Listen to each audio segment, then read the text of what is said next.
"I don't pay maintenance staff to give engineering advice." Those were Madison Whitmore's exact words as she dismissed me with a wave of her manicured hand. 30 seconds before I fixed the engine that her team of MIT graduates couldn't start for 3 months, in front of 12 investors, including 3 Pentagon procurement officers, who were live-streaming everything to Washington.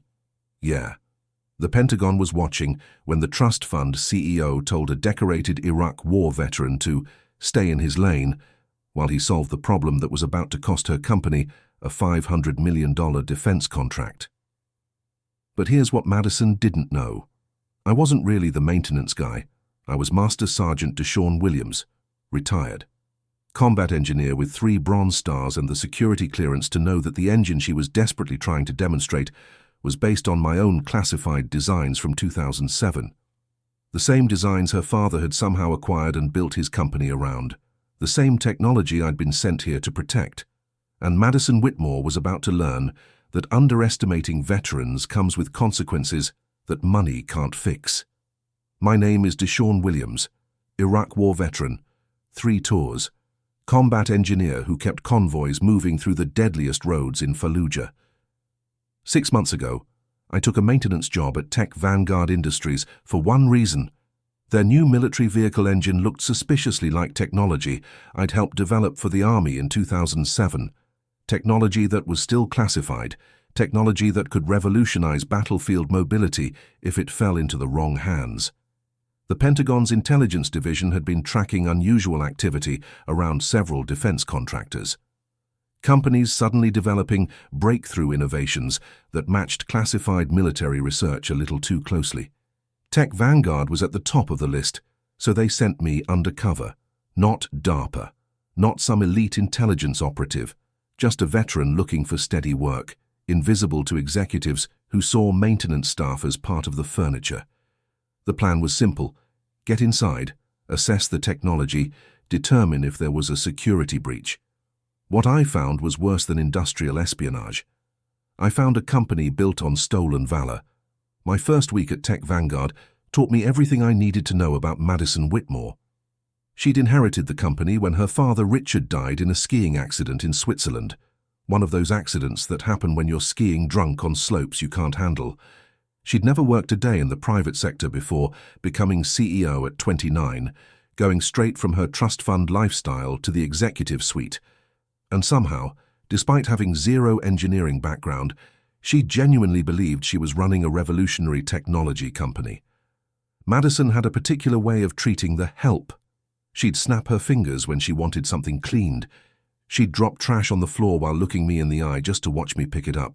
She once spilled coffee on my shoes and said, "That's what you're here for, right?" But the worst part was how she talked about veterans. "We hire so many veterans," she'd brag to investors while I mopped nearby. "It's our way of giving back. They're so grateful for simple work after their difficulties adjusting to civilian life." Difficulties adjusting. Like we were broken toys she graciously allowed to clean her offices. The employees whispered about Richard Whitmore's mysterious research partnerships and how he'd managed to develop breakthrough engine technology without hiring any senior engineers. They whispered about meetings with government consultants that happened after hours. They whispered about offshore accounts and Swiss banking relationships. But nobody asked the uncomfortable questions, not when the paychecks kept coming. I spent my first month emptying trash bins, mopping floors and documenting everything I saw. Financial records left on desks, engineering blueprints forgotten in conference rooms, email threads displayed on unlocked computers. Piece by piece, the picture became clear. In 2007, while I was in Iraq developing emergency vehicle modifications to save soldiers' lives, Richard Whitmore was cultivating relationships with defense contractors. Specifically, contractors who had access to preliminary research data from combat engineers in the field. My research data. The armor modifications I'd designed after watching too many friends die in inadequately protected vehicles. After Specialist Johnson bled out in my arms because shrapnel tore through the Humvee floor. After Sergeant Martinez lost both legs when an IED flipped his vehicle. After 19 soldiers in my unit died in explosions that better armor could have prevented. I'd worked 18-hour days in 130-degree heat, sketching designs on MRE boxes, testing modifications with scrap metal, anything to give our convoys a better chance. The engine efficiency improvements I'd developed when fuel convoys couldn't reach our forward operating base. The harmonic stabilization system I'd created to prevent engine failure during IED blasts. All of it had somehow found its way into Richard Whitmore's proprietary research. All of it now formed the foundation of Tech Vanguard's military contracts. All of it still carried my fingerprints, if you knew where to look. And worst of all, while Richard Whitmore was getting rich off my designs, soldiers were still dying. The technology that could have saved them was sitting in a Silicon Valley office, waiting to be sold to the highest bidder instead of protecting American lives. 3 months in, Madison started what I can only call a campaign of humiliation. She'd noticed I spent time studying the engines during my night shifts, reading the technical manuals left lying around. "Look at this," she announced during an all-hands meeting while I was cleaning windows in the conference room. "Even our janitor thinks he can understand engineering. That's the American dream, right? Anyone can pretend to be anything." The room laughed nervously. I kept cleaning. Another time, she caught me examining the Prometheus engine after hours. "Careful maintenance, man," she said, recording me with her phone. "That engine is worth more than you'll make in 10 lifetimes. Maybe stick to things you understand, like mops." She posted the video on the company's internal social media with the caption, "When the cleaning staff thinks they're engineers. Know your place." It got 847 likes from employees who knew their jobs depended on laughing at the boss's jokes. But the worst came during a board meeting I was cleaning up after. Madison was presenting to investors, struggling to explain why the engine wouldn't start. "We've consulted the best minds from MIT, Stanford, even brought in German specialists," she said, frustration evident in her voice. "This engine is so advanced, so revolutionary, that conventional engineering can't solve it." I was emptying the trash when I made the mistake of muttering, "It's not that complicated." Madison heard me. The room went silent. "I'm sorry," she said, her voice dripping with fake sweetness. "Did our janitor just offer an opinion on advanced engineering?" The board members shifted uncomfortably. I should have stayed quiet, should have maintained my cover, but after 3 months of her condescension, something snapped. "The harmonic dampener is installed backwards," I said simply. "That's why it won't start." Madison's face went through several expressions before settling on cruel amusement. She walked over to me slowly, her heels clicking like a predator approaching prey. "Tell you what, maintenance man," she said loud enough for everyone to hear, "if you can fix this engine that stumped our best engineers, I'll marry you right here in this boardroom." The investors laughed, some uncomfortably, others with genuine amusement. "In fact," she continued, warming to her theme, "I'll wear a wedding dress made of $100 bills. We'll have the reception in the janitor's closet you call an office. Would you like that?" "Madison," one of the board members said quietly, "perhaps we should—" "No, no," she interrupted, pulling out her phone to record. "I want this on video. Our janitor thinks he can fix a multi-million-dollar engine. This is going on our social media. Great content showing how we encourage all employees to dream big." She turned the camera on me. "Go ahead, Mr. What's your name again?" "Deshaun Williams." "Go ahead, Mr. Williams.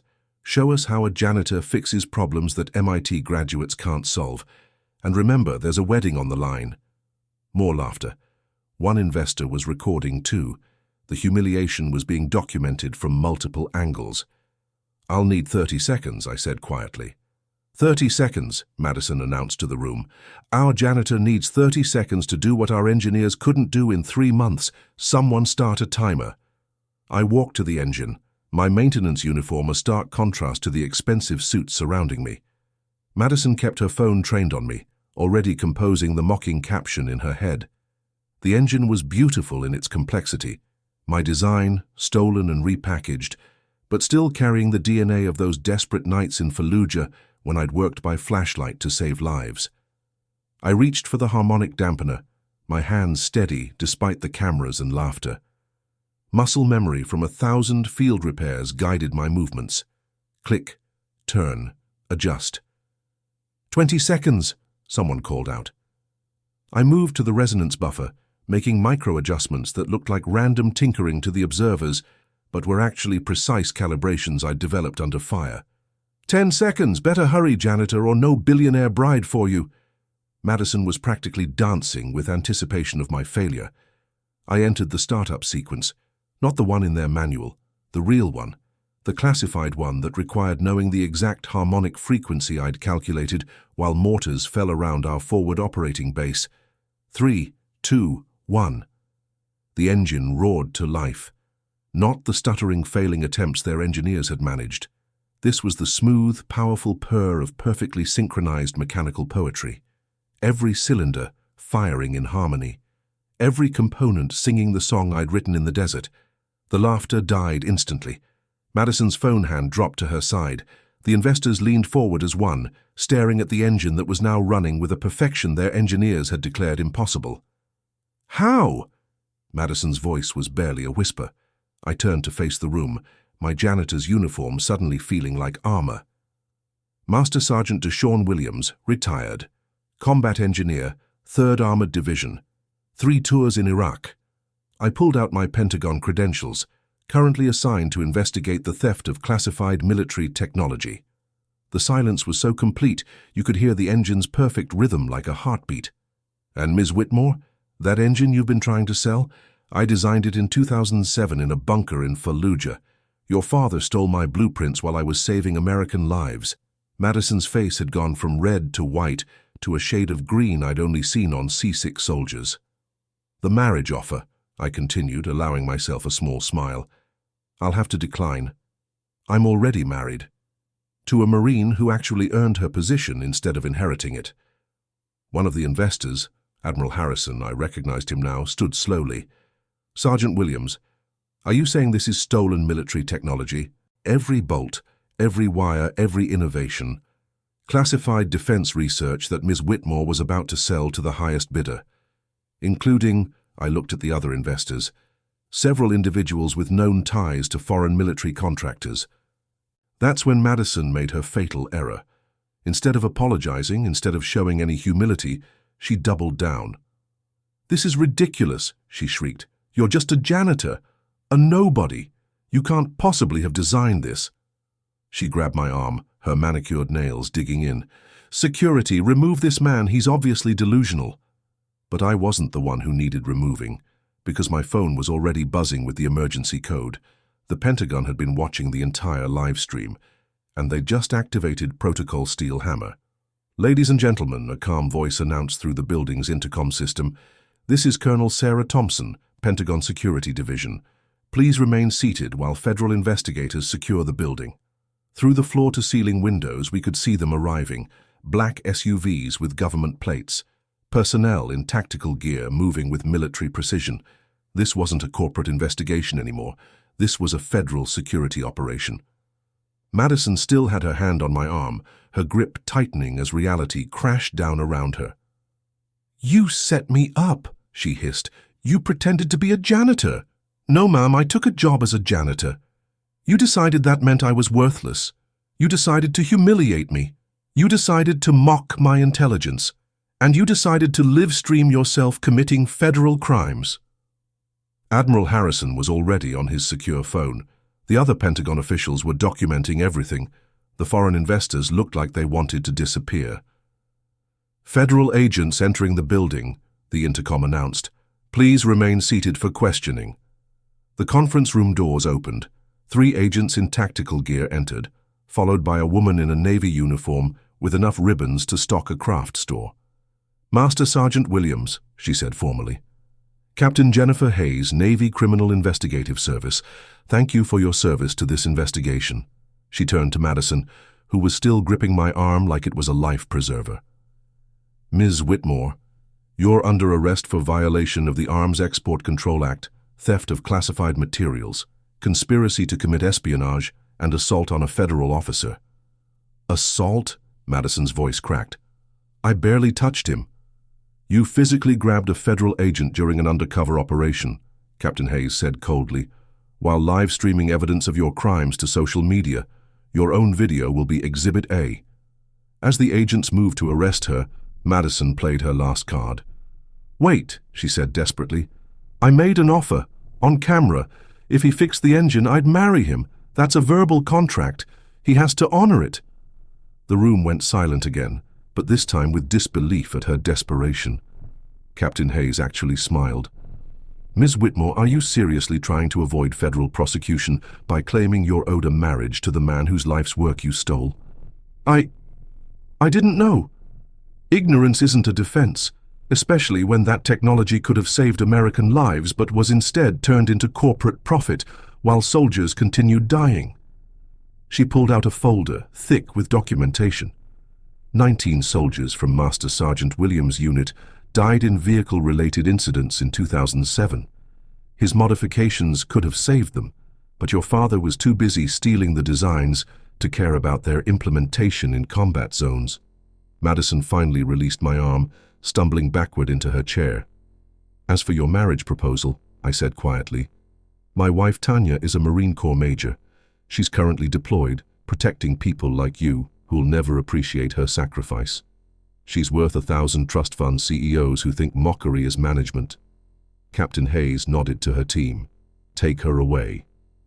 As they cuffed Madison, she kept muttering about verbal contracts and marriage proposals, as if marrying the man she'd humiliated could save her from federal prison. The live stream was still running.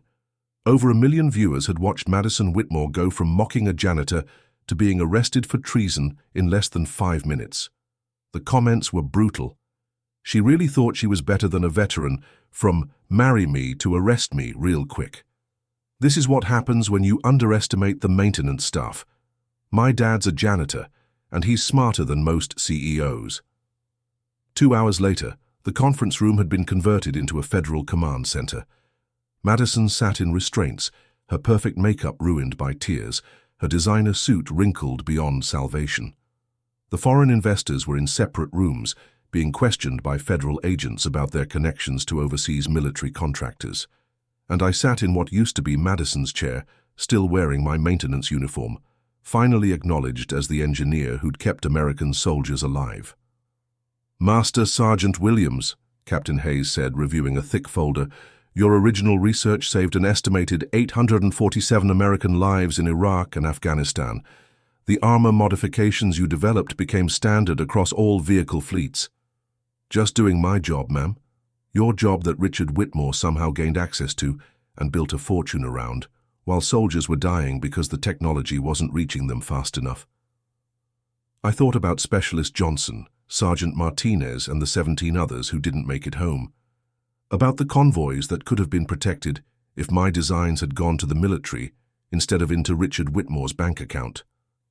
"What happens to the company?" "That depends on you. The Pentagon is prepared to offer you a consulting position, full reinstatement of your security clearance, your choice of assignments, or—" She gestured around the conference room. "You could run this place properly. Show the defense industry what happens when you actually honor the veterans who create the technology." Madison looked up from her restraints, mascara streaking her cheeks. "You can't just take my company." "It was never your company," I said quietly. "It was built on my research, funded by my innovations, powered by the blood and sacrifice of soldiers your father exploited. You didn't inherit a business. You inherited a crime scene." Madison's lawyer, who'd arrived in a panic, tried one last gambit. "My client made a public offer of marriage in exchange for fixing the engine. Multiple witnesses recorded it. That constitutes a verbal contract under California law." Captain Hayes looked at him like he'd suggested Madison could fly. "Counselor, are you seriously arguing that your client can avoid federal prosecution through a forced marriage to her victim?" "I'm saying she made an offer that was accepted through performance." "Stop." I stood up, my patience finally exhausted. "You want to talk about contracts. Let's talk about the social contract your client broke when she stole from veterans. Let's talk about the moral contract she violated when she mocked those who served. Let's talk about the 19 families who will never see their soldiers again because this technology was sitting in a Silicon Valley office instead of protecting convoys." I turned to Madison. "You offered to marry me if I fixed the engine. You offered it as a joke, as humiliation, as a way to make everyone laugh at the stupid janitor who dared to think he understood engineering." I didn't mean... You meant every word. You just never thought I could do it. Well, I did fix it. And here's my counteroffer. You can keep your marriage proposal, your trust fund, and your delusions of superiority. In exchange, you'll serve your full sentence, and when you get out, you'll spend the rest of your life understanding what it means to be dismissed, mocked, and underestimated. Captain Hayes pulled out official documents. The Pentagon is seizing all assets related to classified technology theft. However, compensation will be provided to Master Sergeant Williams for 30 years of unauthorized use of his intellectual property. She handed me a folder. The financial assessment inside made my hands shake. $340 million in back royalties and damages. Plus, ownership of a company that could legitimately develop the next generation of military vehicle technology. Plus the satisfaction of watching Madison Whitmore finally understand that veterans aren't broken. We're battle-tested. There's a difference. The story went viral within hours. CEO offers to marry janitor, gets arrested instead, became the most shared video on social media. News outlets picked it up. Talk shows dissected it. The footage of Madison mocking me, offering marriage as a joke, then being arrested by federal agents, became a cautionary tale about arrogance and prejudice. But the best part came 3 days later. My wife Tanya video called from her deployment. Behind her, I could see her entire unit gathered around. "So," she said, with that smile that had gotten me through 3 tours, "I hear some CEO proposed to my husband." "And got arrested for treason," I added. "That's my man, breaking hearts and federal laws." She turned serious. "Deshawn, what you did, the whole unit's talking about it. You showed them that we matter, that our service matters, that our innovations matter. I just fixed an engine, baby. No, you fixed a broken system. You showed America what happens when you underestimate veterans." Behind her, Marines started cheering. Someone yelled, "Tell him about Madison's jailhouse letter." Tanya laughed. "Oh yeah, apparently Madison's been writing letters from federal detention. She wants to apologize. Says she understands now what she did wrong. Wants to know if the marriage offer still stands because," and I quote, "it might be her only chance to marry someone worthwhile." The entire unit burst out laughing. "Tell her I'm taken," I said, "by a woman who earned her rank, earned her respect, and never needed to mock anyone to feel important." "Roger that, Master Sergeant. See you in 6 months." "Can't wait, Major." After we hung up, I sat in what used to be Madison's office looking at the wall where her vanity photos once hung. Now it displayed the 19 faces of soldiers who died before my technology could save them. Their families would receive the first profits from the company's new direction. Madison's mockery had been intended to humiliate me. Instead, it exposed her crimes, destroyed her life, and gave me the power to ensure no soldier would die waiting for technology that could save them. The Wall Street Journal headline read, "Veteran-owned tech vanguard revolutionizes military safety."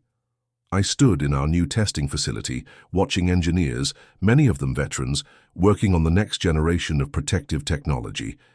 Every design went straight to the Pentagon. No delays, no profit margins taking precedence over lives. My assistant knocked. "Mr. Williams, there's someone here to see you. Says she's from the Federal Bureau of Prisons. About the Whitmore case?" "Send her in." A woman in a federal corrections uniform entered, carrying a tablet. "Mr. Williams, I'm Officer Chen from FCI Dublin. Madison Whitmore has submitted another request." "Another marriage proposal?" "Not exactly. She's requesting to participate in our vocational program. Specifically, she wants to train as a janitor. Says she needs to, quote, understand the dignity of honest work." I couldn't help but smile. Approved. Make sure she learns to clean properly. Attention to detail matters, whether you're designing engines or mopping floors. "Yes, sir. There's also this." She handed me a letter. Madison's handwriting was shaky. "Master Sergeant Williams, I've had 6 months to think about that day. About how I mocked you, humiliated you, offered to marry you as a joke. I thought I was so clever, so superior. I see now that I was the joke. You served our country, saved lives, created innovations that protected soldiers, and I treated you like you were beneath me because you pushed a mop. I see now that you weren't beneath me. You were so far above me I couldn't even see you properly. I'm learning to clean toilets now. It's hard work, honest work, work that matters. I think about how you did this for months while investigating me, maintaining your cover, protecting America from people like me who would sell out our defenders for profit. I don't ask for forgiveness, I ask only that you know I finally understand. The janitor I mocked was a hero. The CEO who mocked him was a criminal. The marriage proposal I made as a joke is the closest I'll ever come to being worthy of someone like you. 21 years and 6 months to go. Madison Whitmore, inmate. 47832-1-12. I filed the letter with the others. Redemption was possible, even for someone like Madison, but it required understanding that respect isn't inherited, it's earned, and that the person cleaning your office might just be the hero who saves your country. The phone rang. General Matthews. Williams, the President wants to meet you next week. Something about a Medal of Freedom for your service to veteran employment and national security. I'll be there, sir. Good. And Williams, that video of the CEO proposing to you has been added to our training materials. It's the perfect example of why we need undercover assets who can handle humiliation while gathering intelligence. Just doing my job, General. No, son. You did much more than that. You showed America that heroes don't always wear uniforms. Sometimes they wear coveralls and push mops, waiting for the moment to save us all. After I hung up, I walked to our production floor. Veterans who'd been dismissed as damaged goods were building the next generation of life-saving technology. Engineers who'd been told they were only good for manual labor were revolutionizing military safety. Madison Whitmore had offered to marry me as a mockery, thinking she was humiliating a janitor. Instead, she'd proposed to an American hero in front of 1 million witnesses, then got arrested for treason. Some lessons in respect require federal prosecution to learn.